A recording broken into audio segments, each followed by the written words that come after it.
Welcome to the American Academy of Grief Counseling's videogram on social media and grief. And this is something that is becoming more and more common, especially as social media has really exploded onto the world scene over the last 20 years, and especially over the last 5 years. It's even become more important with various social platforms from Facebook to Twitter to Pinterest and many, many more.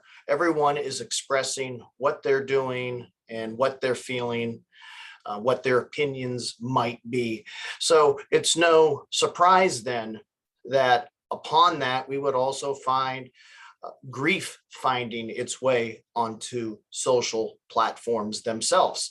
And with everything becoming more constant, immediate, news, any type of media, the world is becoming smaller. And the ways of communicating grief are changing with the internet, are changing with social media themselves.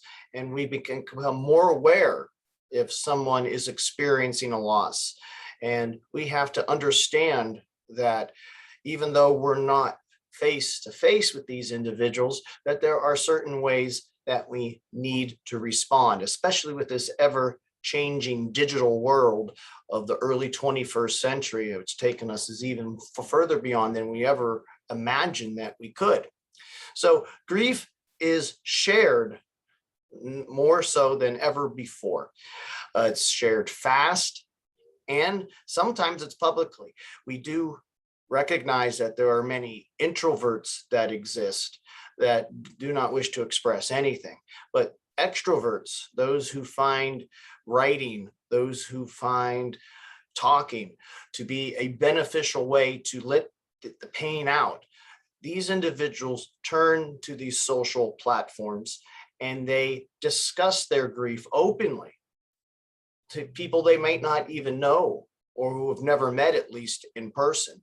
And they feel free, and it is in many ways for them a healing process in which they can express this type of pain to others. Also, through this, we see funeral announcements. There's individuals that we might not know who have passed away. Usually in the past, it was through the paper. Now you go to someone's social platform and we see that this person might have just passed away.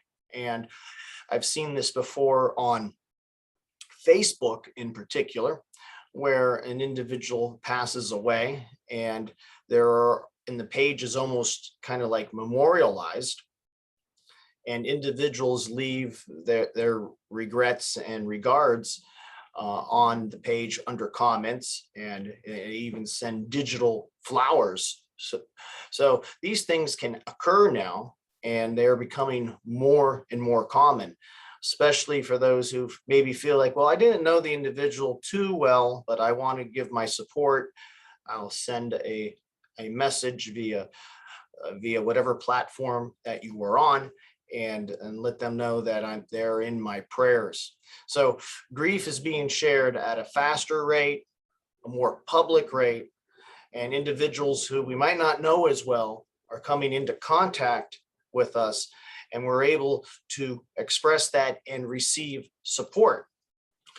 With that support, though, comes the good and the bad of any type of public display.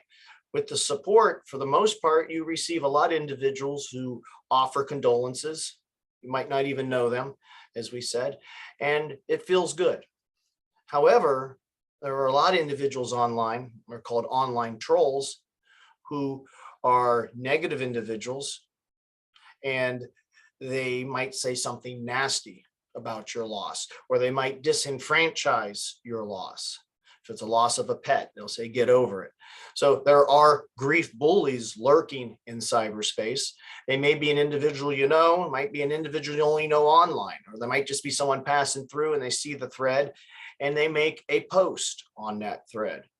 And sure, the community will chastise them for being rude, but the comment might cause pain. So when you're opening yourself in such a way to express and display your grief, then you need to be also prepared for the negative the bad that comes with public displays of grief.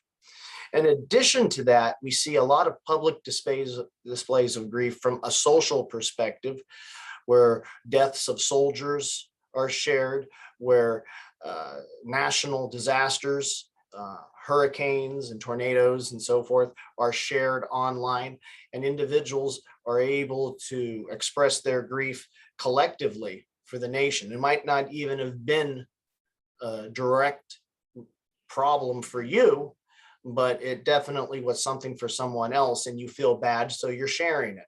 And individuals sometimes look to offer donations for these things. And so it's a way for the community to also come together to acknowledge a national and social grief, and to discuss it, to talk about it, and to try to heal from it. So there is good, and obviously there is bad with any type of a public display, especially when everyone has an opinion on something. So you need to take it as it is and to be prepared for the worst, but be happy with the ability to express and receive the support that does come. We are the American Academy of Grief Counseling. If you would like to learn more, please give us a call at 330-652-7776. Our email is info@aihcp.org, and below is our link where you can review the program, learn about all the inner details, and also learn about the 4 core courses that are required for certification. It's independent study and online and open to qualified professionals. This video was rather short, but it was meant to address a singular issue, and that's public displays of grief via social media. And we felt it was important to give it a little bit of time to discuss it, because many individuals utilize social platforms to express grief because they're extroverts. And when they do, there's a lot of good that comes with it, a lot of support, but one has to be prepared and ready for the negative, the online trolls and grief bullies that do exist, that may not know you that well, that may just make that one comment that might really hurt. So you need to take this into account if you're going to open yourself up to strangers and to the public. And it's definitely not a bad thing to express a loss on a social media platform. It can be a very productive thing as well. I'd like to thank you for listening today, and have a great day.